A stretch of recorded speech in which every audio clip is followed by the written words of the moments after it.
1, 2, Freddy's coming for you. 3, 4, better lock your door. 5, 6, grab your crucifix.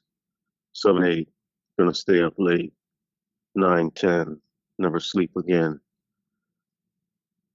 The year was 1984. Director Wes Craven created a pillar of the 1980s slasher subgenre. And with some makeup, a hat and a striped shirt, a bladed glove, and the work of actor Robert Englund, dreamed up an iconic villain that defied the horror conventions of the time while representing and speaking to the era which he terrorized. The character, of course, is Freddy Krueger, the film and franchise Nightmare on Elm Street. We don't do a lot of episodes like this. There are very few franchises that that you're willing to tackle because of the wealth and the length of time needed to really get into them. Nightmare on Elm Street, Freddy Krueger, Friday the 13th, Jason Voorhees, Halloween's Michael Myers. These are all iconic horror film killers of the late 20th century. These are our Frankenstein, Wolfman, Dracula. And some people would consider that cinematic blasphemy to compare them as such. But if you look at the iconic status of these three figures and compare them, you see a direct parallel between what Universal did in the 1930s, 40s, 50s, and what these characters are. And these characters really do shift in cultural understand in the cultural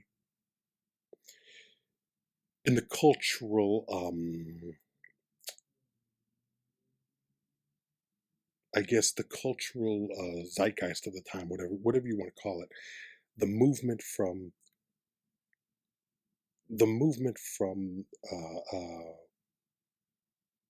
gothic and historical monsters to supernatural serial killers. Nightmare, Halloween, Friday the 13th are all, I think, an evolving of the 60s and 70s culture, the emergence of John Wayne Gacy, Ted Bundy, later on Jeffrey Dahmer, but also the beginning of it all. Not the beginning of it all, but the most prominent beginning, Charles Manson. So I think the culture changes in such a way that makes it possible for these such films to be born. When we decided to talk about this, it was because there was time to really get into these movies, and in a weird way, it's a reflection of our childhood. I'm 48 years old, as I've said in numerous past episodes. Nightmare on Elm Street was 84. I was 10 years old. I remember these films coming out, and I remember there being a Freddy film every year. When you think about that, Freddy Krueger, more so than Jason Voorhees or Michael Myers, jumps out at you. Michael Myers and Jason are forces of evil. You cited the performance of Robert Englund, guided by Wes Craven. Well, the Wes Craven and then Robert Englund evolving the character over 8 films to become what he eventually would become. The Freddy Krueger character became a mouthpiece for serial killers. In some ways, it's a brilliant character creation. But with that, hand in hand, you have a very disturbing and I think, damaging element of society. I'm not one to jump on a bandwagon and say things should be banned, but I do think that culturally we need to look at certain elements of art that we create and ask ourselves, is this really good for us? I disagree, but okay. Okay, well, I'm thinking about the bigger picture. I don't believe in censorship. I'm not saying that these films shouldn't exist. I'm not saying that people shouldn't see them, but I do believe. Well, you're Um, asked what it sounds like you're saying is that you're you're saying that we need to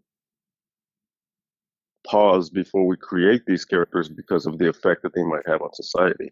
And I think no, I that's don't. a form of That's self-censorship, which I think, when you do that, you're getting rid of the valves that let steam no. I get what you're saying. out of. What I'm saying though is that there's a lot of people that watch these movies and have a great time with the ridiculousness of them and see it for the the cinematic kind of storytelling that it is, that it's just dumb fun. I get that. I agree with that. And I go back to the Paul Schrader line of, if you get rid of Crime and Punishment, you don't get rid of the guy that's going to do you don't get rid of the guy that's going to be influenced and go out and um, uh, break laws and commit murder and commit violent acts. You get rid of Raskolnikov. You don't get rid of Raskolnikov. You get rid of the art. Yep. I don't believe in self censorship. I believe that there needs to be a proper uh, I believe in cinematic education and cinematic literacy when watching something like Sure. this. I don't think kids should, the in the documentary Never Sleep Again, um, which you can find on YouTube if you have 4 fucking hours Yeah. to throw away on this There's a motherfucker. there's a long version and a short version, I think. There's a fucking short version. There's a No, fucking I short. think there's a okay. I think there's a long version and a longer version. I'll Oh put it to you that Jesus way. Christ! Okay, all right. So, all right. Um, Um, I think. Side note, hold your thought. But side note, what Never Sleep Again is a 2010. It's the Elm Street Legacy, Yeah. and it it goes film by film behind the scenes Hmm. into the production. It's funny. It's got a lot of shade thrown Hmm. around. It's got a lot of sexual subtext and shit talking, um, and so it gets into the how Wes Craven kind of how the character, and we'll get into that, was taken from Wes Craven and moved into other areas, and how the producers, including Robert Shea, influenced it. So Yeah. this is the background information. Hmm. But go ahead. So, what I was talking about was I believe in a certain I believe in a cinema literacy, and I believe that Sure. there needs to be an understanding that this is what it is. The, when you see when you see a city embrace a character, when you see a culture embrace a character because there's a certain level of charm and humor in the development of that character,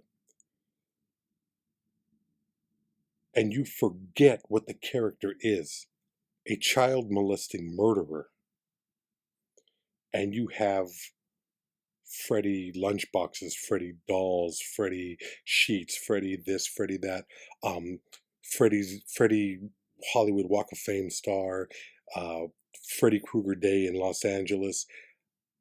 I think there's a certain level of people no longer understanding what this is. Um, I look at the first film, which is very scary. I think it's scary. I think what works about it, and I think it's a brilliant concept, especially at the time in which it came out, is that nobody had really dove into dreams in this manner and seen the true um, the true fear violence and danger that dreams could be. See, dreams are interesting because we create them, but we have no control over them. That's a I fascinating mean, concept. unless you lucid dream, then you can like maneuver. Of course, Um, but that's not in most cases. When you dream, you wake up the next morning thinking, "What the fuck was that? What yeah, happened? What does that mean?" Um, it's insight into your psyche. It's something that's going on within you where you don't understand. It's the deeper, darker corners of your mind where there are aspects of your life where you either don't want to know about or are afraid of. And Wes Craven's expansion on a real life incident is, I think, brilliant. I think it's a brilliant idea. And the fact that a movie made for a million one in 1984, which is an incredibly low budget even for that time, I think it's amazing what he was able to achieve and how he was able to tap into something that was there that we didn't know about. So much so that many producers and many studio heads, one in particular, said to Craven, "There's nothing scary about dreams because it's not real. How can it scare you?" Now I look back on this and I wonder, did we have that belief? I remember when I was a kid hearing that if you fell, like if you jumped off something, oh, and you land. yeah, if you don't wake up before you land, you will die in your sleep. That was a common belief when I was a kid, among kids and probably some adults. And there were Of course. always wives' tales. There were always urban legends of some kid dying in his sleep for that shit. That's the power of dreams, and that's the power of both exaggeration, urban legends, and um, misinformation. Yeah, the idea that dreams aren't scary.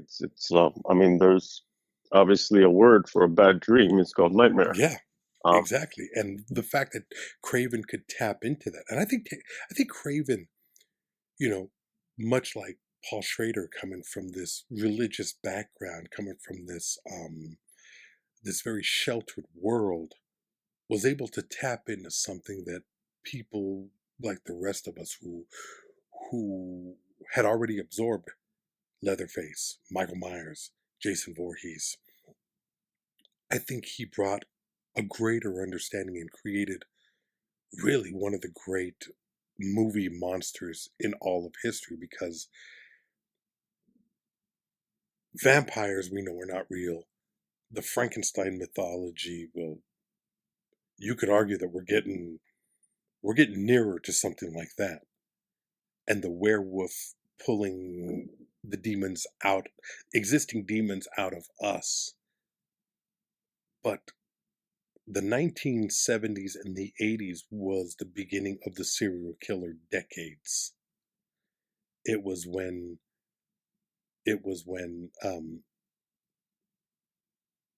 certain names were becoming known to us: Richard Speck, John Wayne Gacy, Earl. What's the guy that killed his mother in Chainsaw Ed and Gein. Psycho? Ed Gain or Gein? Ed Gain. Gein. BTK, that giant motherfucker that they profile in Mindhunter, and of course, uh, Bundy, Dahmer, and Charlie. So this Don't is forget something. Richard. Who could forget Richard? Who could? I would rather forget the Mexican, but for reasons of my own self-preservation. But this is. I don't think I've ever heard anybody talk about the cultural shift in what scares us, and Carpenter, Sean Cunningham, and Wes Craven jumping on that bandwagon. Craven did it a little bit different. And, you know, Craven took an LA Times story that he had read about, I think it was East Asian, Vietnamese, Cambodian, maybe Hmong migrant, Southeast Asia. Southeast Asian immigrant kids who were afraid of falling asleep, who had this fear of death in their dreams, and a couple of kids who's in the case that he cites, a father was trying to get his son to sleep and began giving him sleeping pills, and eventually the kid died in his sleep. The kid died exactly the way he believed he would, and then they discovered that the kid hadn't been taking the pills, and he had like a Mr. Coffee hidden in his closet. I can only imagine the psychological damage that would drive somebody to go to that length. And it would be really interesting to figure out what the kid was really afraid of. You never hear that in the story. You never hear of what the kid was afraid of, or what these kids were afraid of. Yeah. But it's a brilliant jumping off point for Wes Craven to create this mythology. This creation of Freddy Krueger, a child molester, and they don't say child molester in the films, but it's very downplayed. Well, these motherfuckers just don't kill kids. That doesn't happen. There's an element that I think New Line was a little bit afraid of, which I find kind of, if you're gonna walk on ice, you might as well dance, as the old saying goes. You might as well go all the fucking way. And it's definitely insinuated, and there's a sexuality to Robert Englund's performance that is not that is a violent sexuality. It's present, especially in that film. as when you get into part 2, that comes more to the forefront. Well, we're going to get into a little bit different aspects of that, but yeah. I mean, yeah, it's the fear of the sleep and death. This shit goes back to the god Morpheus, son of Hypnos, the god of sleep. If I die before I wake, I pray the Lord my soul to take. That's what many children are taught. When we talked about horror noir, the Black history of horror, they mentioned the 80s as suburban horror.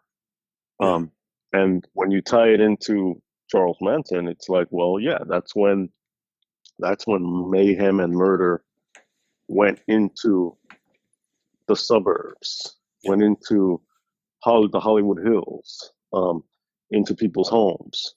And now it's not out there somewhere. And it's not just in a castle, or these the Gothic tropes that you were talking about. Now it's in your house, and Wes Craven has played with that throughout his career. From this through Scream and beyond, it's no, I'm in your suburban home now, and beyond that, going beyond the haunted house element is I'm in your mind, I'm in your dreams. So very much like Invasion of the Body Snatchers, it's when you fall asleep that you become one of them. Yeah. So now it's like, well, what do you do? It's like as if someone were to create a horror around whatever happens to you happens only when you urinate. So now the character is, imagine, the character has to go without water to dehydrate themselves while trying to escape this creature or whatever it is. you're completely inverting your day-to-day existence. Fighting someone in the dream realm. It's new in terms of horror cinema, but it's something that we can all relate to. And the idea is like, well, how are you going to stay awake? And if you're a teenager, yeah, you stay up late, but you also sleep a lot.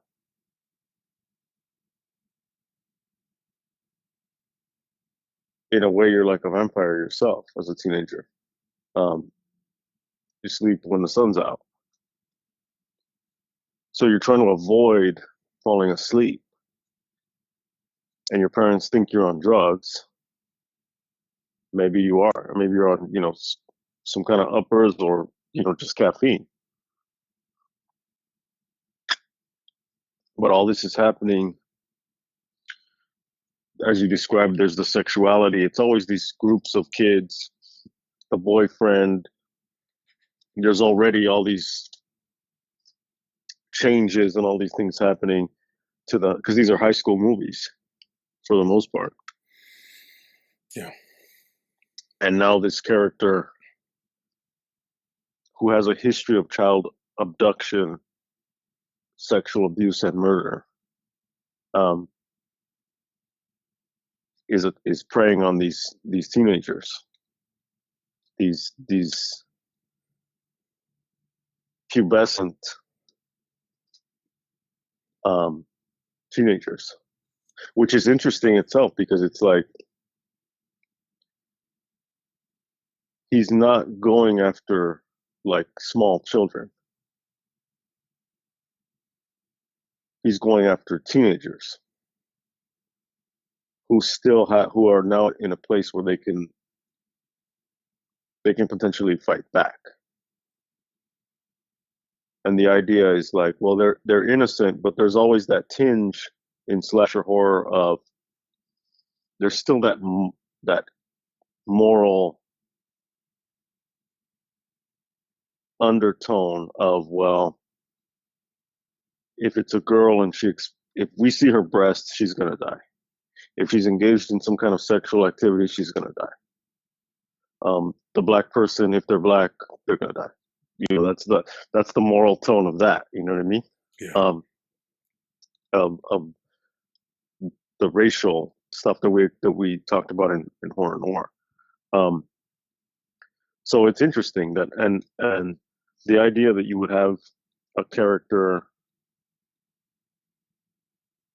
like the Charles Manson, that the 80s is full of Charles Manson interviews with Geraldo and others, Penny Daniels. Charles Manson at times could be funny. Mm-hmm. Charles Manson at times could be charming. Charles Manson oftentimes just seemed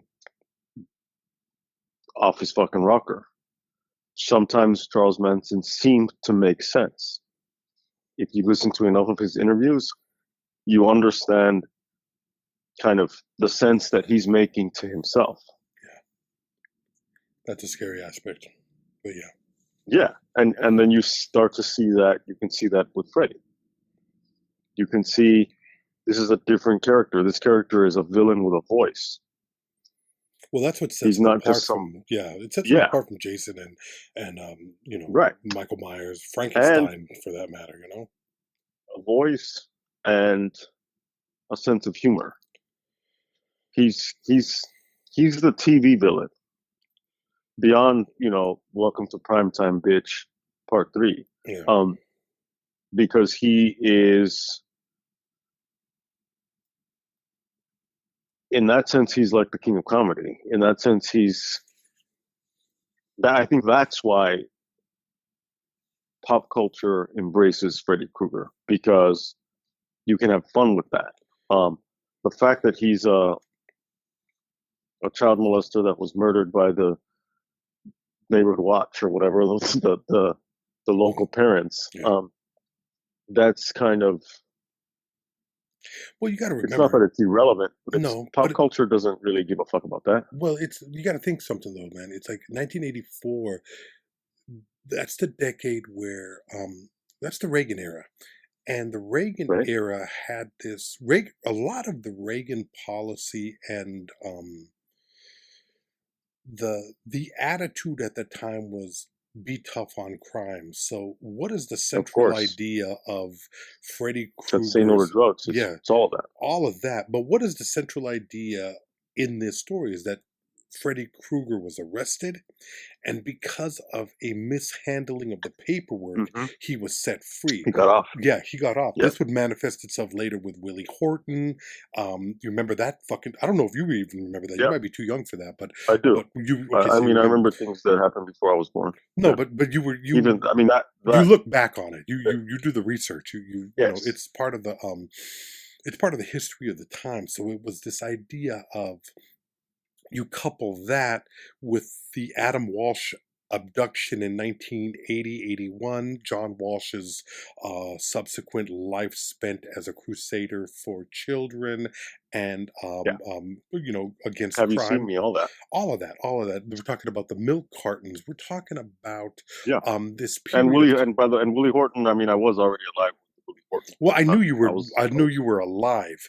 Whether you were old enough to really understand that this was a political manipulation of of the scene in order to get George Bush into right. office in 88. I mean, how Sure. much do we know at 10 years old, 10, 11, 12 years old? Right. It's like what you do know Yeah, is that you're being you know when you're inundated, being shown, and right. but you also know it's like, God damn, that's a scary motherfucker. They darkened him up. They had the afro. I'm not saying Willie Horton was a good guy. I'm thinking Willie Horton was a scumbag who, you know, that shit should never have happened. But for the Republicans to jump on it in a way that they did Yeah, it's amplified the propaganda. fear of the culture at the time. Nightmare on Elm Street leans into that. Whether Wes Craven meant to do it intentionally or it was something that he incorporated subconsciously into the writing Yeah, of this character, it's there. product of its You times. know, it's like you can even look at Manson. Manson should have went to the chair, should have went to the gas chamber, but because of the laws changing during his death row period, all of that was wiped out. And then 3 years later, 2 years later, however long it was, the death penalty is reinstated. But Manson gets to spend the rest of his life doing interviews with Diane Sawyer and fucking Geraldo Rivera every other, Yeah, whenever Rivera needed a ratings boost. Hey, let's get sure. Charlie. Let's put him out there. Let's see what he's about. Well, I mean, Let's scare the shit out of people yet again. this is the era of Geraldo as well, because Yeah. it's like Geraldo's out there fucking fighting Nazis on stage, getting his nose broken. Mm-hmm. Talking about taking the law into your own hands. It's kind of like because I think that's where you were getting at is Yeah, like exactly. the Reagan era of Reagan as the fucking cowboy. Mm-hmm. Of like, well, self, take care of your own shit, libertarian kind of idea. Yeah. Fuck everybody else. Yeah. You got to remember, this is the era of the 4 Death Wish sequels. This is, Mhm. this is the ridiculous. This is the canon era. This is vigilante justice. But with Nightmare on Elm Street, you have a face to that justice. You have the most cruel, dangerous, and sadly charming killer. And Yeah, you I mean, don't you don't Freddy's got. Go ahead. no, what I was about to say, no, you go ahead, because I'm going to jump off later because I want to What I was get going into to the say was character. like, we think of the idea of the '80s, and part of that is the gloved one. Yeah. The gloved one is Michael Jackson, but the other gloved one is Freddy Krueger. The other gloved one is O.J. Simpson a couple of years later, but That's that's later. a whole thing. That's a That's whole later. other, but within the period of Freddy Krueger. That's another suburban horror. Yeah. Um, So because we're talking 84 but to 94, 95, 96, somewhere around there. Remember all that well, shit? yeah, if you take it all the way to Wes Craven's New Nightmare is 93? contemporary to OJ. Yeah. Yeah. Absolutely. So, I mean, it makes perfect sense that you would have a fucking that not only would you have all of this stuff going on, but you would also have the merchandising Mm-hmm. of the villain. Someone who's great for TV, Yeah. including that kind of Crypt Keeper, proto Crypt Keeper, Tales from the Crypt type show. Of course, you're gonna have your Star Wars lunchbox, but you're also gonna have your fucking Freddy Krueger. You're gonna have your Freddy Krueger masks for Halloween. Mm-hmm. Of course. That's the thing, though. It's like it's the evolving of the Freddy Krueger character in the sequels. In the first one, he's Freddy Krueger. He is the danger. If you watch it again, which I did, I watched each one of these films. I saw all 8 films, and that includes Jason versus Freddy, which is actually my favorite of the series, but we're going to get to that at the end. The documentary, plus some of the documentary footage that is on the Blu-ray box set. So in watching these films, Freddy, the difficult thing with sequels is you have to have a different take on them. They have to evolve. They have to come at it from a different angle. And what the sequels did was play up the humor. Now Mm-hmm. that might work as far as box office concerned and quirky lines like "Welcome to Primetime, bitch," which a lot of people consider the favorite of the series. My favorite is "How's This for a Wet Dream?" Did you see that? Yeah. Okay, so there's that. I mean, there's all these fucking sexual Yeah. innuendos and Yeah. ridiculously Big time. yeah, and one-liners Your in a mind way piggy. that what's that? I think there's another one. Your mind piggy. I don't remember that one. I don't remember that one. I think that might be either the second one or the third one. There's so many different ones in. There's so many different. The point of what I'm trying to say is that you get to a certain level of saturation where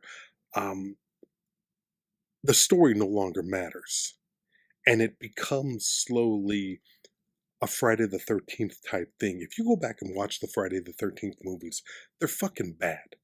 They are badly made. They're badly constructed. The narrative is shit. What are you watching It's just a for? kill count.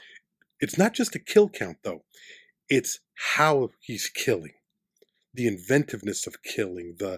There's a moment where and I've told you in the past, it's probably my favorite kill in all of movies.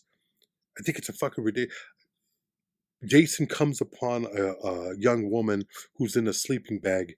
She buries herself in the sleeping bag like that's going to protect her. He picks her up, and I think he either slams her against a tree or slams her on the ground against another body. I saw that, and I spit up what I was drinking. I was laughing my ass off. And you can say, well, you're fucked up for that, but that's what the kill is designed for.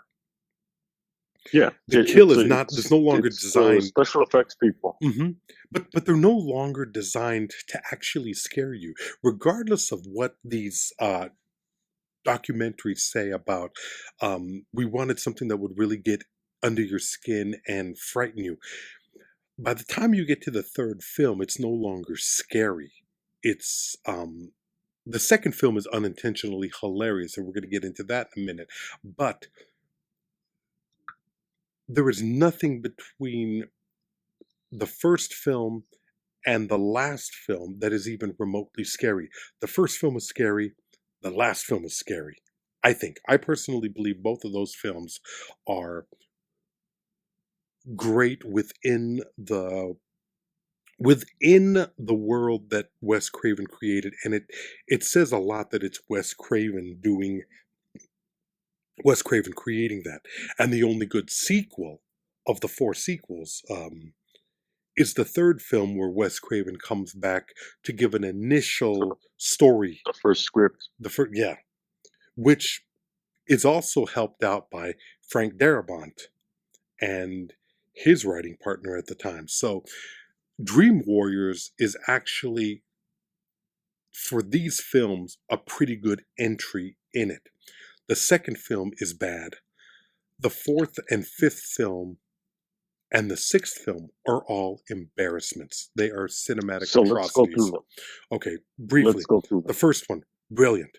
I think brilliant concept. The way he does, watching Amanda Wiss, I think her name is Tracy Wynn. I can't remember her name.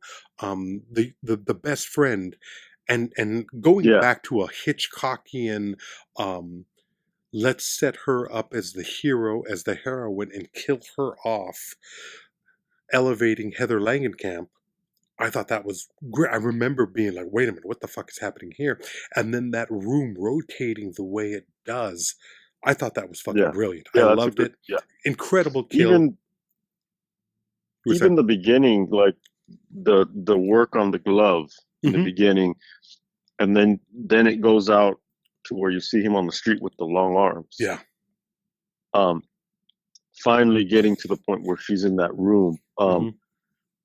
The Never Sleep Again documentary goes into that, about how they did the room. Obviously, it's not her on the ceiling. The room itself is rotating. A lot of rotating shit in that film. Yeah. Brilliantly done. But it's also, imagine being, what's great about it and what works that doesn't work in the later films. The later films, the dreams are too fantastical. They're too weird. They're too, they're good little set pieces, video, music video type breaks in the story, which I think is what makes them very difficult to take in. What this seems like an actual dream. This seems, I'll give Wes Craven this much. He creates a world in which rules exist for the characters and he adheres to them. That is something that later on goes missing in the sequels. And I think it's to the detriment of the sequels. And I think that the sequels would start to rely more heavily on Robert Englund's charm and humor in creating this character that is funnier than scary. And the special effects are brilliant, and we're going to talk about some of my favorite aspects of those. But as a film as a whole, when you lean into the humor to the degree in which they do it, the horror suffers. There is no such. The first film was not funny. The first film is straight horror. And there's no moment in there where I'm like, oh, that Freddy is so witty. That Freddy is no, he's in darkness. You barely see him. You can't, that there's something going on, but he's mysterious. I forgot how good that first film is. That first film is it is a classic of slasher genre, the slasher horror genre. It's up there with, it's not as good as Halloween. It's better than any of the Friday the 13th films. It's better than any of the sequels to Halloween. It's not as good as the first Halloween or Texas Chainsaw Massacre, but it holds its own. I don't know how you feel. That's my interpretation of that. That's not my interpretation. That's my assessment of that. Yeah, I think that's reasonable. I think what happens with the, and again, I guess to me, it's I don't think of horror films as like, even, we talked about this. I think thrillers, and we'll get into that when we talk about Misery. Those are so-called more scary because because there's more of an element of suspense. So you're anxiously waiting to see what's going to happen Yeah. next. Horror, I think, is a mood, and it's that mood that it creates. It's like stepping into that. For example, oddly enough, I recently remember a dream where I had the dream, and then I kind of at one moment realized that I was dreaming, so I was like, oh, I can control it now. And I started to get to that place, and I woke up, and I was telling Leslie, I said, what sucked was that I I felt that something was lost in the moment that I started to create or to try to like actively uh, hmm determine the dream, Direct because it. I felt that it Yeah. was no longer, there was something visceral that was missing from it. Um, and because it was now like the dream is stepping into my mind versus me stepping into the dream. Yeah. And I think horror is, it's that mood where you step into it and it's like you agree that you're gonna like try to be scared, or you're gonna be cozy and you're scared and you're in being scared. But I don't think that it's as actually like edge of your seat as a technically a thriller. hmm But beyond that, these, especially when you get into the franchise, it's about gags, Yes. and Which it's about robs it from the ideas. horror. Which robs Um, it from the horror. It's just, every subsequent film, uh, it dilutes it. It really does. It does take away from what is scary about it. The you know because it's not a it's ideas, but it's not an overwhelming vision. yeah Like Chainsaw is very unique. It has a vision. Um, yes the Exorcist, the Exorcist has a world view. hmm Um, Suspiria, I know you don't care for it. yeah. It has a vision. It has an aesthetic. It has a look. I'll It has give a it that. vibe. It has a I feel. wouldn't argue Um, that. It definitely does that. Yes. Night of the Living Dead, there are politics that at play. There are other things going on. Um, this is about, Well, wait a minute. It's and you really can, interesting that you bring up Night of the Living Dead because you have a template basically, which there's a template here, but the template examines different aspects of as they go on. as they go on. Yes. So yes, you have civil rights in the first one, which I don't know if it was intentional until I mean, the yeah, Dwayne. You know what I mean? It's right. something I that mean, that's yeah. something that is often like, was it on purpose? Was hmm it not? Is someone downplaying? Are they downplaying his? You know what I mean? The I think it's fact is, something that horror noir, yeah.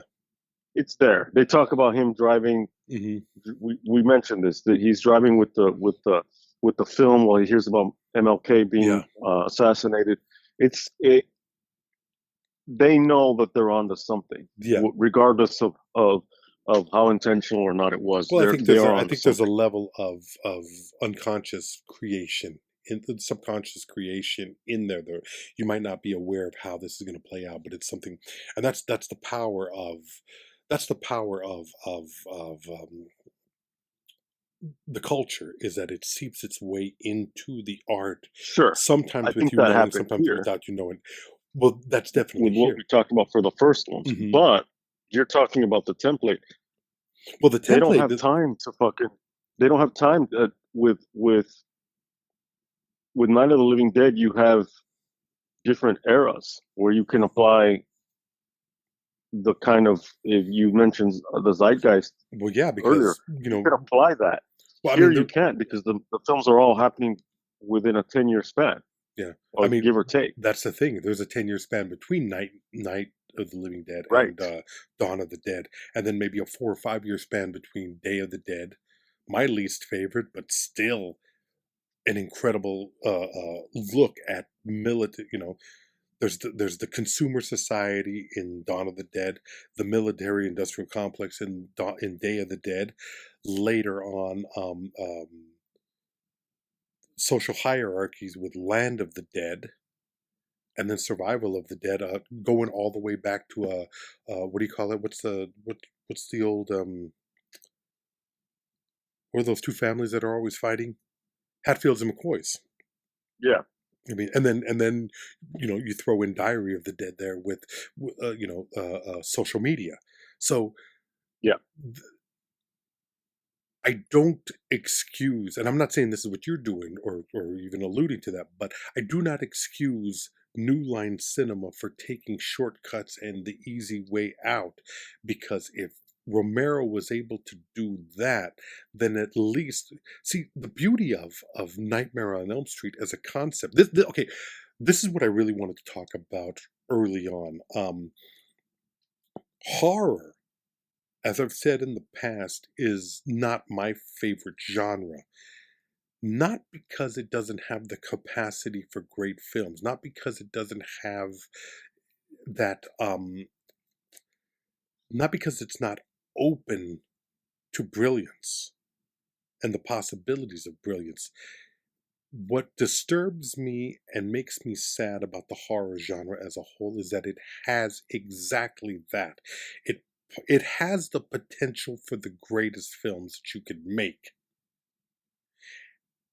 And because they're so easy to be cheap and go after a teenage audience that might not have the capabilities of understanding a film. You and I have talked about audience literacy, cinematic literacy. We've talked about it. Earlier. We talked about it earlier. We talked about it on the show. We talked about it earlier. This is, I would say that Nightmare and Wes Craven's New Nightmare are both fine dining in comparison to McDonald's fast food shit that the sequels are. Well, this is I'm glad that you bring that up, because when you're comparing what Wes Craven, or when you're comparing this franchise against Romero, Wes Craven has the space. He starts in the 80s, and then the film that you're just the New Nightmare that's 90s. So he gets to play. He gets to play with and comment on and be affected by the times. Well, wait a minute. Because I wanted to get into that, but let me finish my thought on the whole genre itself. The genre itself is a ghetto of filmmaking. You rarely see really great horror films the numbers are not proportional to great dramas, great comedies, great musicals, because they're so easy and so cheap to produce, and they're geared towards an audience that doesn't have the ability to really break them down. When I watched these films, I had good memories of the films, but in the back of my head, I said to myself, this is not going to be and I watched every film in this series, all of them. I don't know how many of the films you watched, but I had the time to watch them. I watched them. Which kind of surprised me. I had the time because you would subject yourself, because typically you're like, well, yeah. Don't lose your thought. It's just the fact that you're the person who's like, I have a limited amount of life. Yeah. And I stand by that. I'm not going to waste my time watching shit, And believe me, there were points in this film where I was like, in this series where I was like, God, do I want to watch this? Do I really have the time to watch this? And it affected the viewing, because not that I was on my phone or I wasn't paying attention, but especially when you watch these films in rapid succession, one after the other, they start melding into one another, and you lose the through line. You lose the idea of what the film is, and especially you just don't care anymore. All versions are the same. And that's the thing. And that was the comparison that I was coming to with Romero. yes, Romero's films are all a zombie apocalypse, and yes, an aspect of the fun is how interesting the kills are going to be. But the real driving point, the real driving force of a Romero zombie film, a Romero dead film, is what is he telling us about contemporary culture? Right. And that's the brilliance. And I can't fault Wes Craven for that, because his bookended films, plus the film that he was um, involved in with the original story, are the only good films in this series. Because they're the only ones that at least not to the same level as Yeah. Romero, but to whatever level they arrive at, do that. Yeah. Well, I'll say this much. Also, the first and the last films are great films in this series. Dream The last Warriors being what? being New Nightmare. Okay. Dream Warriors I like only because the rest of them are so fucking bad. Really bad. Right. Really I mean, bad. it's you're grading on a curve at that point. Oh yeah, absolutely. And I was watching them hating myself for a fucking minute, but also remembering it, also looking at my own examination and growth as a film watcher, where it's like, this doesn't do it for me. This is not exciting, and I'm not even overwhelmed by the kills. The kills aren't that. I would rather watch a 10-minute clip version of these movies of just the kills. That's all you need. That's all you need. That's all you fucking need. And that's all you need. But, and here's the really interesting part. Without those middle films, without the second, third, fourth, fifth, and sixth film, New Nightmare wouldn't work. Well, it's interesting because it's like that's when Wes Craven is doing his postmodern analysis of that horror itself, that meta horror examination. itself. Yeah, right. And so for him to come in with this kind of 80s zeitgeist, this milieu of slasher, all of that for the first one, and then to come back 10 years later. 10 years later, applying some of the same shit that, in a different way that Tarantino is doing and with this 90s sensibility, it makes sense. At that point, he is doing a version of what Romero's doing in his own way. Even the middle, that third film, which one is that? The Dream Warriors? Dream Warriors. That one is touching on, that's the Breakfast Club version. That's a real interesting take on it. I didn't realize that. Yeah, you're absolutely right. I mean, that's how I see it. I see it as the Breakfast Club /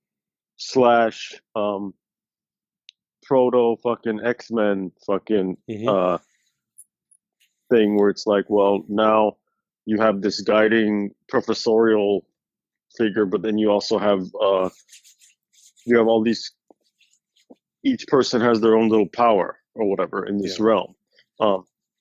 And yeah, that's definitely of that time, to have an anti-drug message for Dream Warriors, also Dungeons and Dragons, Topless Blonde. I think that's the one that Ebert gave an X rating to, if I'm not mistaken. Well, he was right. He was right in the sense that this is a movie that is overly violent. It's violent for it's not the Eli Roth torture porn that it would become, but I would argue that it was the torture porn of its time. There's some very disturbing imagery there, but it's also kind of brilliant. I mean, when when Freddy turns the kid into a marionette, that's one of the greatest things I've ever seen in a horror film, where it's like, that is fucked up. that is crazy that he's maneuvering him from above like that, and it's his veins and tendons and muscles that are acting as the strings. I love that moment. That moment is incredible to me. But it's also a moment that nothing else lives up to in the rest of the film. The primetime No. bitch is funny, but it's not, you know. And the moment when the drug addict girl, you see her arms and the track marks are tiny mouths. I love that moment too. Yeah. Yeah, I But mean it becomes pornographic in the sense that mhm, like you said, all you need um to do is just make a cut of the cum shots, basically, which are yeah, the kills. yeah. Um, Now, and yeah, and what I would argue is that when you have let's go with stereotype, pornographic stereotype, uh-huh, or kind of evolutionary psychology take on porn, which is to say that what we think of as pornography is for male audience, yeah, and what we see as a romance novel is female audience, and that's their version of pornography. This is the kind of like evolutionary psychology kind of view. Um, I would argue that so-called high horror um, combines elements of both, which is to say relationship and that fucking the orgasmic event, which is the kill. hmm Um, so the the films I think that are like the most classic, not just cult classic pop culture shit, but like the films that we think of as the upper echelons of horror. I think they have elements of both.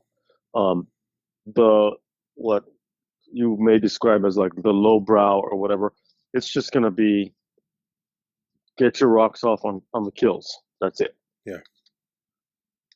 Um, and and at that point, it's the each film is determined by the fucking what fucking how much influence does the producer have, and it's like, oh, um, my dog um just had a litter of puppies, and so now somehow that's going to affect the fucking plot, and how can we get the most interesting effects based on that? So now his dog gives birth to a litter of little Freddy babies that are like stop motion, um, and it's not anything about Romero examining the culture. It's now just the producers examining what's going to work for the box office. Well, it's like, yeah, it's like cool ideas with no through line. Cool ideas. Yeah, Yeah, so cool it's just ideas. like so Um, so basically you don't care about the characters. By the time you get to the fourth film, I didn't care about any of these fucking characters. let's go But, through them. okay, go ahead. So, okay, no. Well, so first one we were talking about, Tina, I think her name is the rotating room. hmm Johnny Depp, his kill in the bed. His kill, Um, brilliant. I thought that was. I remember seeing it when I was a kid, thinking, Jesus Christ. I hadn't seen The Shining though. I didn't know the correlation between those two. Um, The yeah, the Shining is blood. definitely better, but goddamn, what they did in that film, nobody was expecting that. Nobody saw. I mean, it would have been enough. It really would have been enough for him to just be swallowed by the bed. But to go that extra step and have this ridiculous amount of blood shoot out like that, it's overkill, definitely, but it works within the context of this film because it is a dream world and it's fucking terrifying. It was unsettling, you know. Um, Heather Langenkamp is great in it because she is a very much a girl next door type.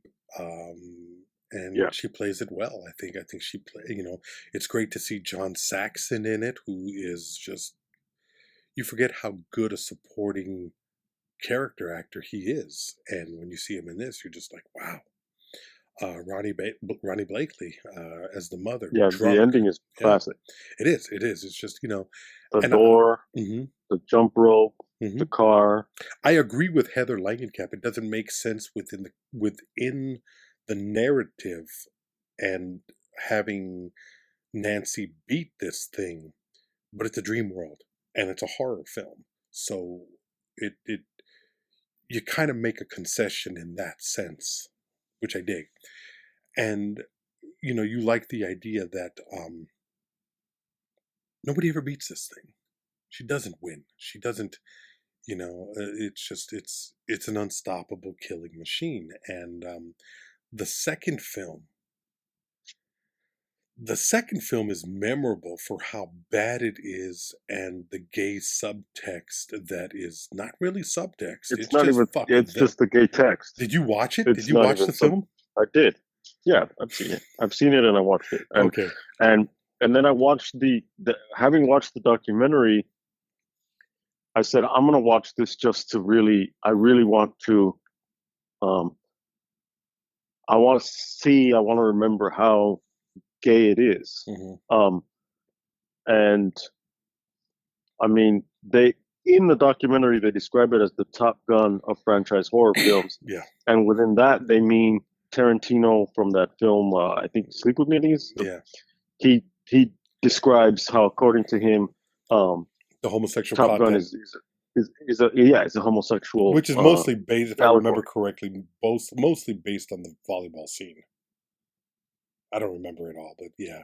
I think it's based on all of the dynamics, the relationships, and everything. Oh, yeah. And so it's described in the documentary as Freddy's seduction of a male protagonist who describes himself as a male scream queen, and that's basically what he is. Mm-hmm. It's got a horrible dance sequence that's trying to do the risky business thing, Tom Cruise thing. Yeah. It's got like S&M mm-hmm. bondage, gay bondage elements with the coach, the homoerotic relationship of, the friend or whatever Mm-hmm. is like, and now you want to sleep with me. He doesn't mean like that, but it's out there. They mentioned like on the door, it says no out of town chicks, but the bold letters are no chicks. Yeah. Um, the game in the room probe, that shit. Probe, right? It's silly, but it's of course, bad, and of course, and let's not forget the torture and murder of the coach. Yeah, as he's tied up. He's tied up with he's tied up. Mm-hmm. You mentioned the S&M, but let's get into that. The jump ropes. But before that, first, he's being attacked by balls. Yes, that's right. So basketballs are falling, tennis balls are being shot at him. I mean, how the fuck do you ignore that? He goes to a leather. He frequents a leather bar. Yeah. He punishes his male that male athletes on his team. Mm-hmm. He's like, he makes them do. He makes them basically do push-ups, but they look more like they're humping the ground. And he's like, assume the position. He hangs out at the local leather bar that the fucking protagonist ends up going to. Yeah. The coach is stripped naked, dragged into the showers, tied up by jump ropes. He's what do they call it when they snap the towel on your ass? Snapping the towel on your ass. Snapping the towel on your ass for 100, Alex. There you go. And that happens, and then it's the blood in the bathhouse. Yeah. It's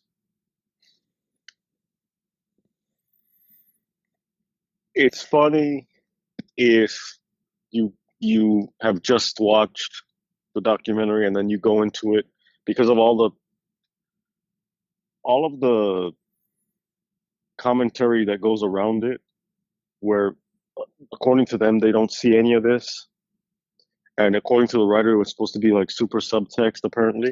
Mm-hmm. According to him, which I don't believe. Because I don't know if this is like a deliberate kind of like take Yeah. where he wanted all the symbolism in it, or it was just like this just emerged from his own subconscious. You know what I mean? And what it is, what it is. But it's funny to watch it in the context of the documentary, to see all of that stuff, and remember how these actors and producers and people are reacting to it as if they were shocked by it. And then to wonder how did society kind of, because had they really gone into that, I think they could have done stuff where it's someone dealing with all of these issues and in the 80s in suburbia, but it becomes just silly, because again, it's part of the franchise and it's going downhill. Well, that's the thing. If you're going to introduce an idea, then flesh that idea out and go full force on it. Freddy is a child molester. I don't think it was an idea. I think it was a tone. I just think it was just kind of the tone. I don't think it was like, all right, now we're going to do. But if that's the case, cinema. But if that's the case, lean into it. I mean, why not? Well, that's what I'm saying. Yeah. Because I don't think it was good enough for them to. I just think that the tone emerged. I don't think that it was something that they wanted to pursue because they were that like aware of it, or I just think it was. Yeah, and it was. They're just making this fucking movie, and all this stuff is like appearing, and they're just rolling with it. Well, I think part of the problem is that these movies are with the exception of the Wes Craven films, these movies were made by committee. You always got the sense that there was never a direct, there was never a single hand directing any of this shit. So it was a bad, and that's why the movies are so incredibly bad, because they're gags without any kind of a cohesive story. It's just, let's get to the next way Freddy can kill somebody and make it really cool. And this became the era of special effects taking over and story just being, not even story taking a back seat, story being completely abandoned.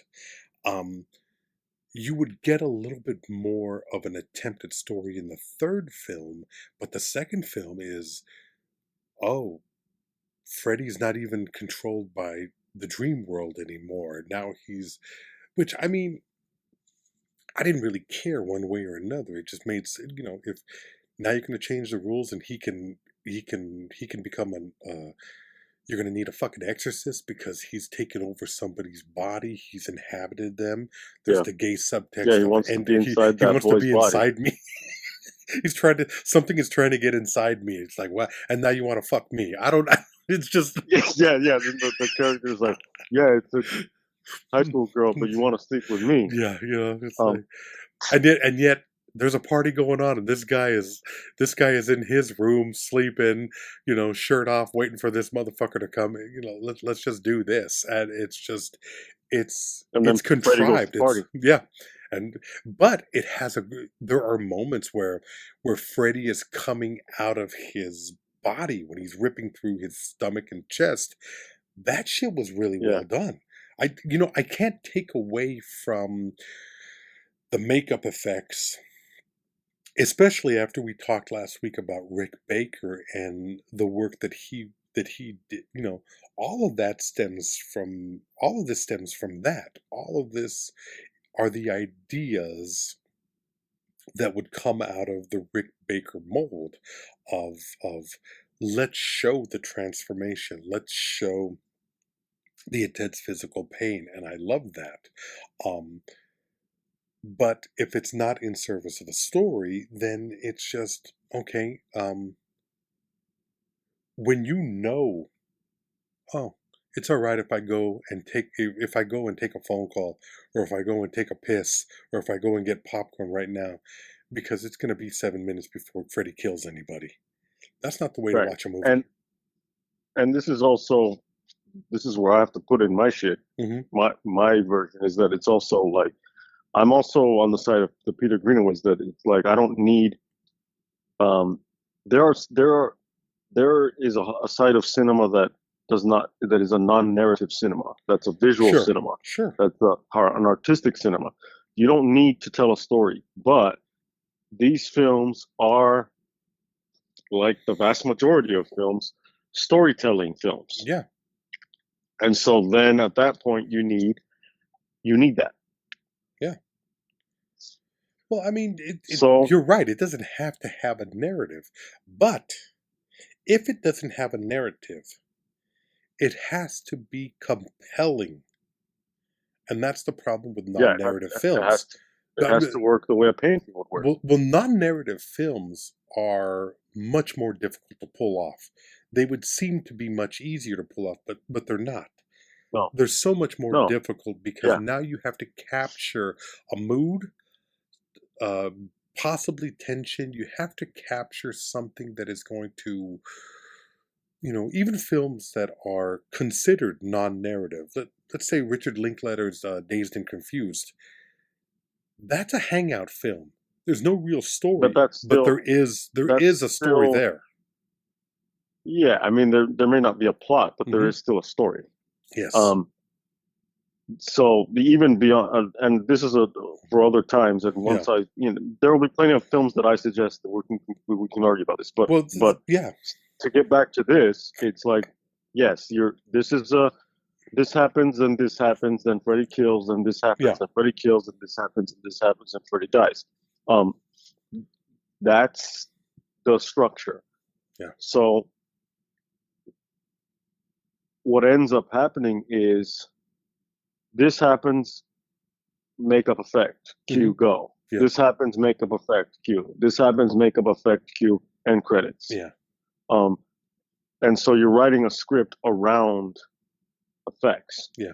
Or again, but that's not to say that can't be done. And so now, no, it can be done. I mean, but Buster Keaton and we Chaplin. see what happens when it's done. No, we see what it happens when it's done badly. We see what it happens when it's rushed into production and you don't have a clear vision. Because the fact of the matter is, Arbuckle, Keaton, Chaplin, Harold Lloyd, Harry Langdon, Max Sennett, all of these guys did films this way. They did it this way. But number one, those guys were geniuses. And number two, they had the time necessary to spend on shaping it and building the story around the gag. Right. This doesn't do that. Or the gag becomes so repetitive and so... Right. So, here it is. The silent films that you're talking about, the gag is integrated into the piece. No, the story is built around. When Keaton did it's the general. Shit. No, you're not the same semantic. thing. It's the same. Yes, it is. No, because the gag Keaton is integrated with the piece. They're hand in glove. Keaton had. They're hand in glove. No, no, it's not. It's building something around. It's Rodriguez having a bus, a dog, and a gun, and then building mariachi around that because you have a bus, you have a gun, you have a dog, and you have this town that'll let him shoot in it. So now you build the story around that. So you're limited in what you can do, but you're making the most out of what you got. Keaton did the same thing with if you look at the idea of what Keaton did with the general, I'm not saying he shouldn't have done it. I'm not. When I use the word integration, I mean to combine. And I don't agree with that. I don't agree with that description of it, because what I'm saying is, you have if you the stunt is integral. No, the stunt is integral to the film. The stunt is not the film. No, the stunt is not the film, but it's a series of gags, and a story is built around that. Integrated into it. Yes, the stunt is integrated into the story. Okay.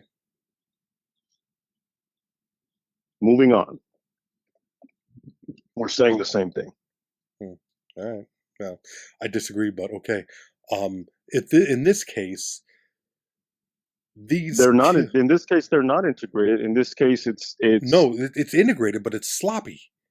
It's and it's taking cut square in, pieces. but I don't think it's. Well, what it is it's you have a story, and it's sloppily created because you have square pieces that are being pushed into round holes, and you don't have a mythology that's being adhered to, and it's being created on the cuff. Now, some cases that works, with the creation of Freddy's backstory being the son of 1,000 maniacs or whatever the fuck they did. That's something. The son of 100 maniacs. Yeah, but biologically that doesn't work. But you can argue because it's not a fucking sperm milkshake. Yeah. But you can argue the point of this woman being crazy. Be it a nun being raped hundreds of times over weeks. And then giving birth to this thing. So later on in the series, when you see the actual birth or the birth as it's interpreted in a nightmare, it's just fucking weird and creepy and doesn't work within the context of a story. It became too fantastic. It's the reality of the story, because these films exist in a reality and a dream world. Freddy Krueger, the reality, is the child molester who and that's a very real thing. That's a very real world that he inhabits. The murder of Freddy Krueger and then the subsequent creation of him because what they do is they attribute his supernatural powers and his existence to I guess he basically becomes a tool of ancient evil. Yeah, he's like this ancient dream entity or whatever that kind of like, and that's where it becomes problematic for me, because now you're starting to go into the Michael Myers Rob Zombie remake, where you start trying to explain too much when a dream should just be what it is: unknown, terrifying, the mystery of it. Once you start trying to define everything, you rob the mystery, and you force your audience, if they're literate, to start asking questions that the film is no longer able to answer, or the film is starting to answer badly. You can have a dream, and then you can try to analyze the dream in different ways. But at the end of the day, the dream itself is still a mystery, and it's now subject to all these different types of interpretation. But that's not what I'm talking about. I'm not talking about. No, I know. I know. Okay. I get. So it's one thing to have that, and then to like do an analysis of the dream. No, you're right with that. It's another thing to explain the dream in a way that is like, well, at that point you basically undo the dream. It's giving the backstory. Is now there is no dream, and now it's just there's a direct line between this and that, that and that, that and that, that and that. Yeah. An analysis you can analyze film in that way as like a dream, and you can analyze a film in terms of a Marxist analysis, a Freudian analysis, a feminist, whatever. Yeah, however you want to. Yeah, however you want to go into it. Yeah, definitely. A RickRamos analysis, but too much explanation, and now it's no longer a dream. Now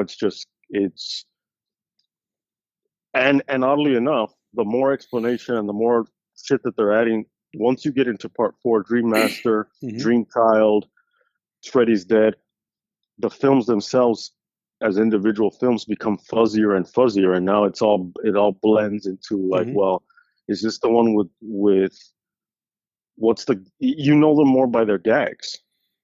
Yeah, is this the one with the fucking baby Freddy, or is this the one with is this the one with the motorcycle children? Yeah, is this the one with the loop? Which the loop was really interesting, but it's And that's the sad thing, because you have moments that are really interesting. You have moments that they do something that is creative.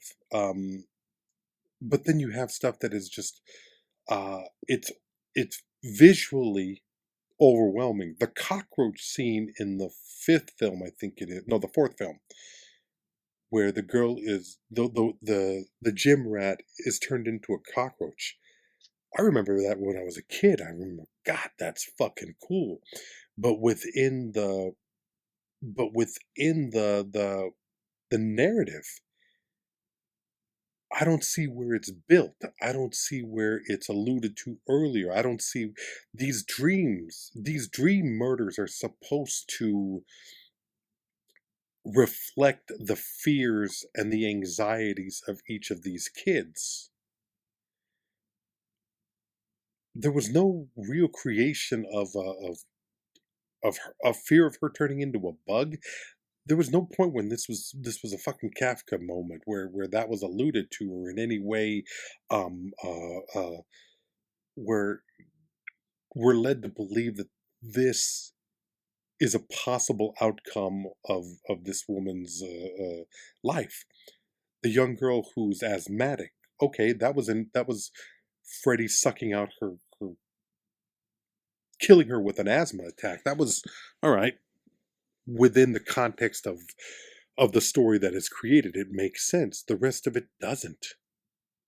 And I Yeah, think because it's not personal. it's not personal, It just wouldn't it be cool if? mhm.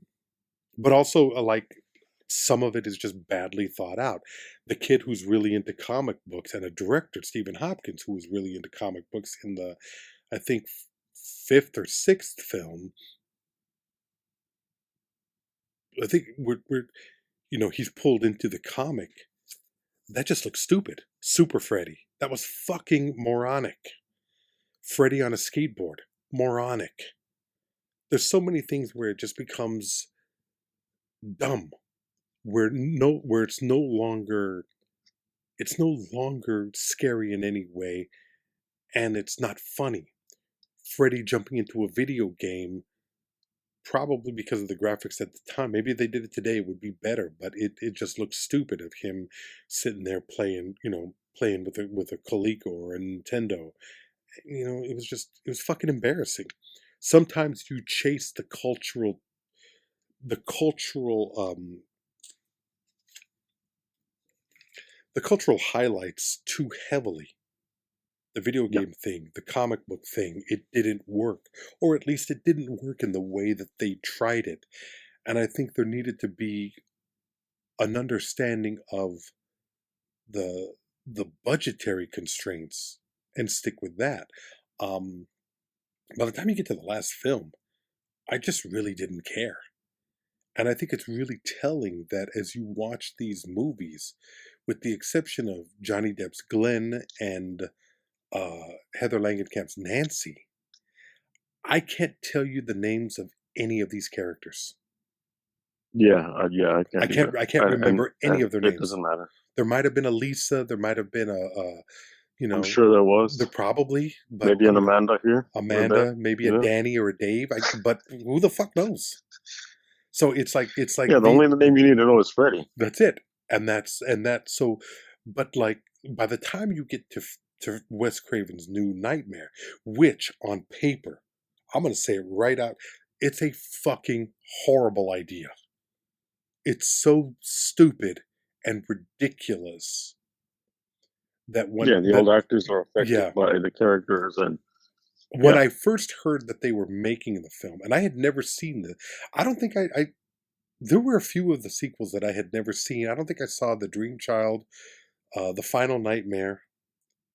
Those are the two that I hadn't seen, and I hadn't seen Wes Craven's New Nightmare. Um, and I avoided Wes Craven's New Nightmare because I thought this is just such a fucking stupid idea. But I watched it for this, and I got to tell you, I was intrigued by it. It was really well done. It worked beautifully. I thought there were moments, and then to circle back and have the babysitter killed in the way she was killed, that jumps back to Tina, I think her name was. in the first film, in the revolving room. I thought that was fucking great. And The callback. but it's also the callback, brilliant. But it's also the fact that Wes Craven had a very different take on the material and was willing to be self-referential and to question the role of these movies in society. And this is what I'm talking about with the whole. I believe that there is an artistic responsibility to have your work have integrity. I can honestly say that the first and the last film have integrity. Nothing else in the series does. No other film. I mean, it's Neil Gaiman. I think says the responsibility. I think it's him. It's like it's him speaking, saying basically, my responsibility is to you, the reader or whatever, is for my shit to be good. Yes. And so there's a standard. I think that's different than saying, well, and I think it's also different for Wes Craven to now analyze and question how the material affects society and etc. I think that's different from saying, well, Roger Ebert saying this is X-rated and his nonsense, and or saying that, well, no, but you got to watch out what we put out there because that's not what I'm saying. The effects it can have on society. No, that's not what I'm saying. That's what it sounds like. Well, that's not what it is. Okay, first let's go to the Roger Ebert thing. What Roger Ebert was talking about was, do not be a hypocrite and say that this film is, if the ratings board, and this was a constant source of problems throughout his movie critic career. What he was arguing was, if you're going to have an X rating, then make it be about something. Make an X rating for adult-oriented entertainment that isn't geared towards children. Because what he was talking about was freeing up the artistic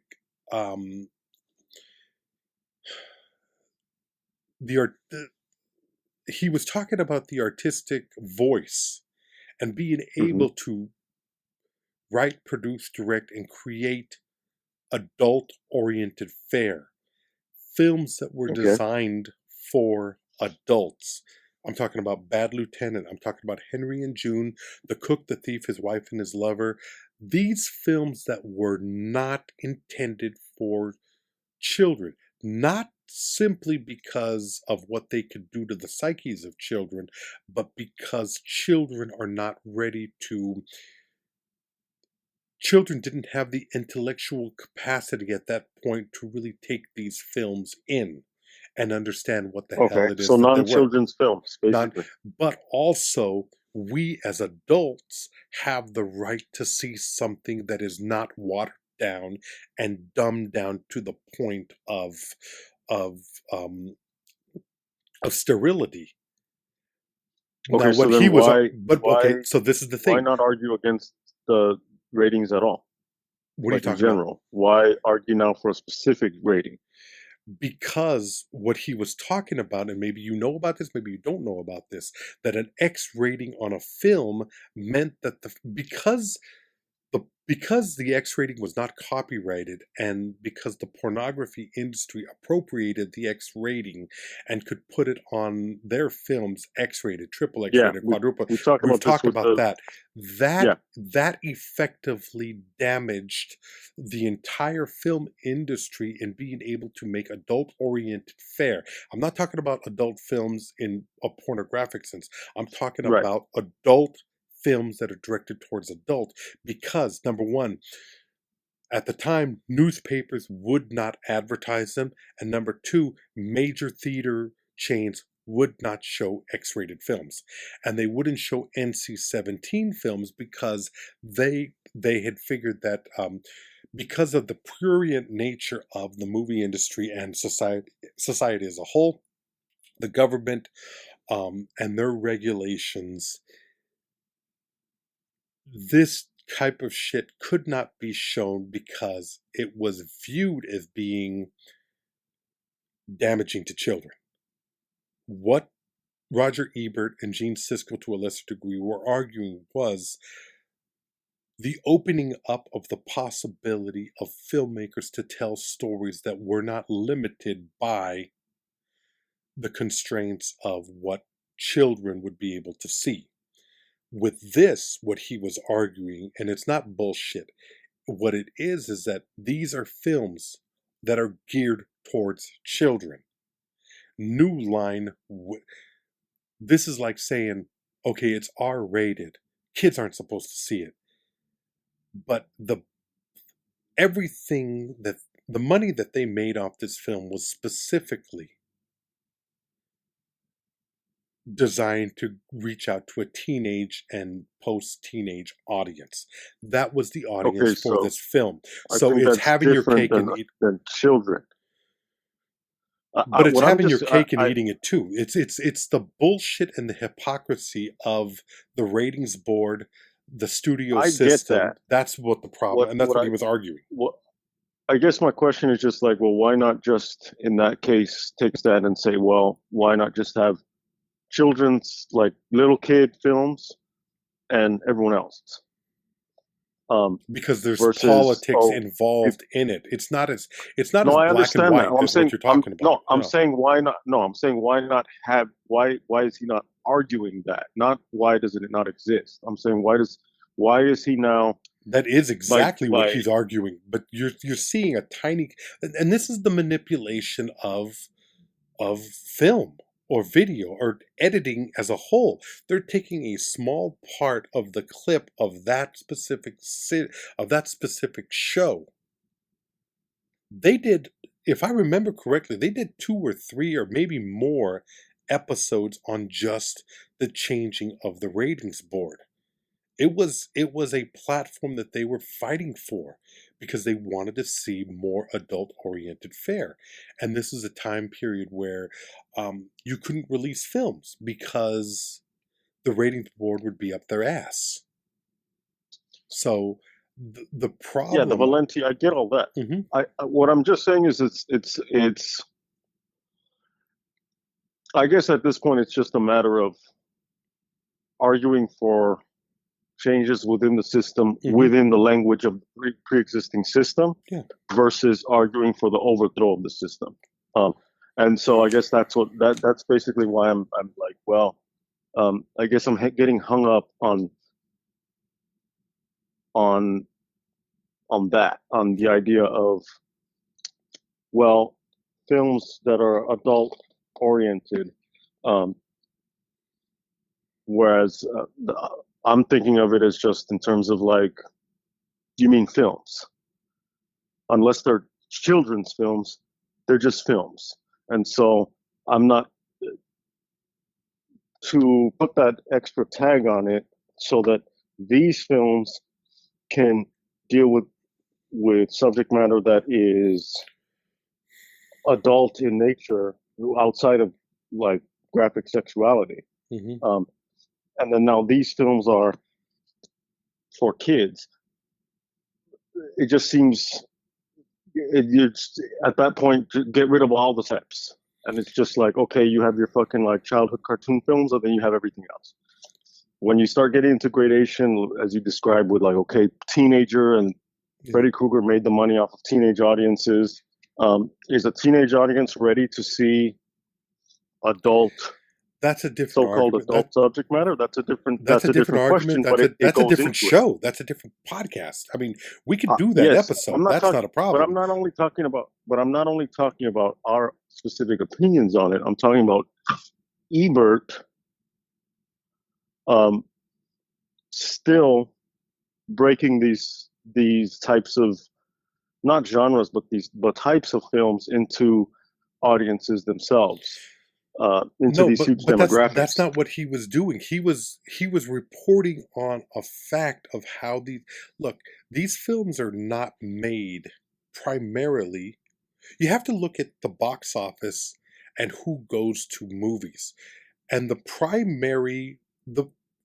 The movie But they're not industry. children.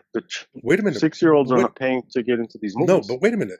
The movie industry is based on that first week, that first weekend, that holiday weekend, and this is why it's problematic. Male movie watchers between the ages of 13 and 21.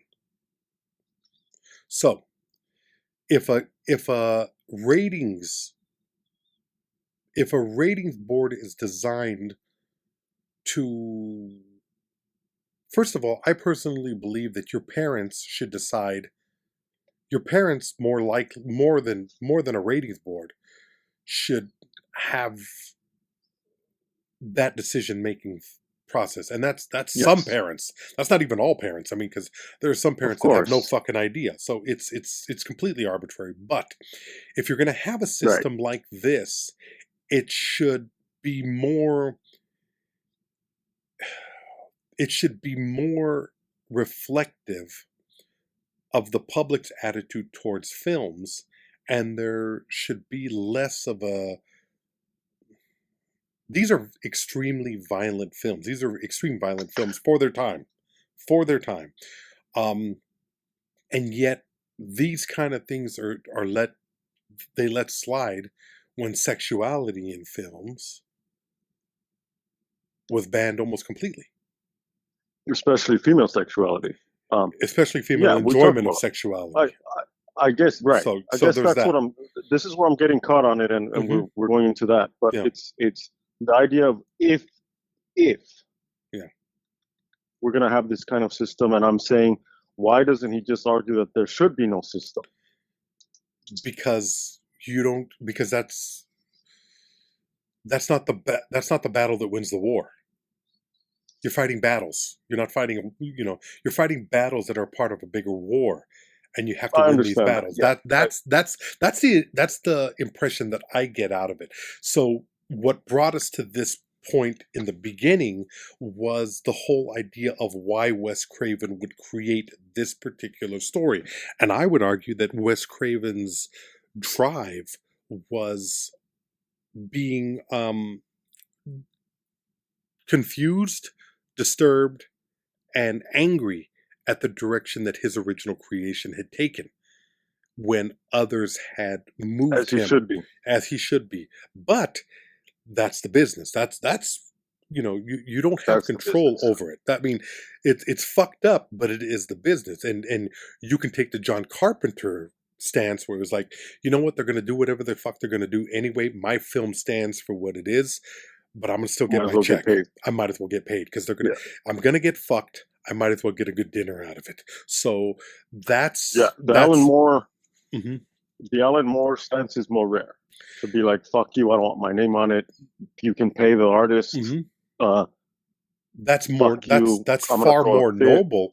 But but you could consider you could look at it from the fact of, Alan Moore could take that check and help it and let it help fund all the other shit that he wants to do. But if you want to stand on principle, if you want to go the Bill Hicks route, I respect that too. Well, I mean, that goes back. I mean, I guess that ties in with the Ebert thing, where it's like, well, either you try to criticize the system from within the system, or you try to overthrow the system, or criticize the existence of it at all. And that's the thing. What I see here is that Wes Craven was upset by the role that Freddy had taken over. There was talk of him and Robert Englund being on a talk show, and people were just in love with Freddy, and there were kids there dressed as Freddy, and he's sitting there thinking to himself, which is what I thought, this is a fucking child molesting murderer. I don't understand how people, and I get the whole, it's a testament to the charm of Robert Englund as the performer, although Englund is such a fucking whore when it comes to this performance, but this is what captures the attention. Yeah, this is what captures the attention, and it's. I would be lying if I said I didn't think it was problematic. I'd be lying if I said it didn't say something about the culture. I think it does say something about the culture also. Yeah, I just don't take that kind of conservative stance of like, oh my God, we need to I'm not saying that. We need to wring our hands. No. I mean, that's I'm how not saying that's how that. it came off in the beginning. You were kind of like, we need to watch what we do to our society because blah blah blah. Well, I think you need, but this is what comes into cultural and cinematic literacy, to not simply absorb the material, to absorb the material and examine it from a thoughtful point of view. I'm not saying that these films shouldn't be made. I mean, you can make the argument that Chainsaw Massacre is just violence, but there's some validity to that. But I also say that there is a tension that is created there. There is a quality of the filmmaking that is not, and it's apparent when you look at the subsequent remakes, reimaginings, and films that are inspired by that, how bad they are. It's Yeah. it's the degrading of the art. And that's what I'm talking about. I'm not talking about censorship. I'm talking about, we need to be aware. And believe me, it's a fucking losing argument. I'm not sitting here saying that I think this is practical or I think anything is going to get done from it. What I'm saying is, it tells something about the culture that we embrace it in this manner. And I don't think that those kids looking at Freddy and wearing the makeup and wearing the mask and that's them taking over their fears. No, I think it's something completely different, because I think most little kids don't even understand what these films are. And teenage kids, you have the Travis Bickle aspect of it. But you're not going to get me to the point where I'm going to say the art shouldn't exist because these kids are misinterpreting it. Yeah, I mean, the literacy is going to come from, and most of these people who are absorbing these kind of pop culture products, because that's what they are. Yeah. They're not going, how do you become literate in film is you can study film in a more formal setting where they're going to point things out to you and people are going to say, look, this means this is, you can have that. Most people are not going to do that. The other way is to watch film, but also to watch a wide variety of film. And most pop culture audiences are not going to do that. They're going to see what's in theaters, what's gets shoveled through. They're not going to watch foreign films. They're not going to watch so-called slow cinema. But they're not even going to watch that, old films. They're not going to watch anything that they need to read. They're not going to watch any of these like so-called high culture films. They're going to watch the shit that's thrown in front of them on their plate. They're going to eat the McDonald's. And you never get a taste for anything deeper. No. But even that, let's say all you do is watch popular films that are released by studios and are playing in your AMC or your local big. You don't go to the art houses. Let's just say that's what you stick to. All you have to really do is watch the films that you watch and ask yourself, why do I like this? Why do I dislike this? That is the first step of cinematic literacy. Well, that's critical thinking. That is critical thinking. And that's another level of, I mean, how many adults have that ability to think part of that's the reason we only have 150 downloads an episode. That's the shit. That's the thing. We're screaming into the wind, and there's a handful of people listening. This is Romero's nightmare, and we're on the radio putting this shit out, and hopefully somebody is hearing it. The fact is, people are hearing it, just not enough. So, well, I mean, that's just kind of like look at how oversaturated it's the metaphor for the franchise itself. Yes. Instagram vendors and people on Instagram, for example, jewelry makers or whatever, make all this great shit on Instagram, but they get swallowed up by the algorithm in favor of profiles with big tits. Um, Always and I think a favorite. Yeah. profiles with big tits have a place. Um, but there are other different, more beautiful, interesting versions of Instagram than profiles with big tits, and the OnlyFans business funnel itself is oversaturated, and it's kind of like it becomes you've seen them one, you've seen two, you've seen them all, Yeah. And what's gonna get the hits? Eventually, the Freddy may gain cultural relevance on a superficial level, and in terms of a packaging, marketing, merch level, but as you're describing, you start to lose a sense of the power and the actual fucked up nature of his origin. Mm-hmm. So it's this kind of this double-edged sword. It's the economics of it literally, whereas the more Freddy you have, the weaker it is. Yeah. And that's what we've gotten with these films. Which is an inverse of the story that they're telling, because the more they fear him, the stronger he becomes. The more saturated we get, the weaker he becomes. It's fucking weird, man. Yeah. It's just a. So by the end, you have Freddy versus Jason, which is just dumb. It's a gimmick. A lot of fun, but just dumb as shit. So yeah, I mean, you might as well have Freddy versus Ronald McDonald at that point. But that's it's just I don't know. I mean, I hope the whole Freddy thing is done, and they tried to reboot it, but it didn't work. And I didn't see that film. I didn't see Jackie Earle Haley, who I think is a pretty decent actor. I didn't see his take on Freddy Krueger. I didn't see that film. But I have no interest. I mean, it's done. It's you have two good films. You have one fun film. You have one film that is better than the sequels. I'm glad I returned to them. I'm glad that I was able to reflect on my childhood in watching these movies. But the real take is the evolution of you as a movie watcher after seeing these things. There are going to be a lot of people, and apparently we have a lot of horror film fans who are going to be like, "Oh shit, man, it's just dumb fun." Maybe it is to you. But when you watch it in rapid succession, and then you start asking the questions about the world we live in, it's hard to ignore. I'm not calling for censorship. I'm not calling for that type of change. I'm calling for artistic integrity.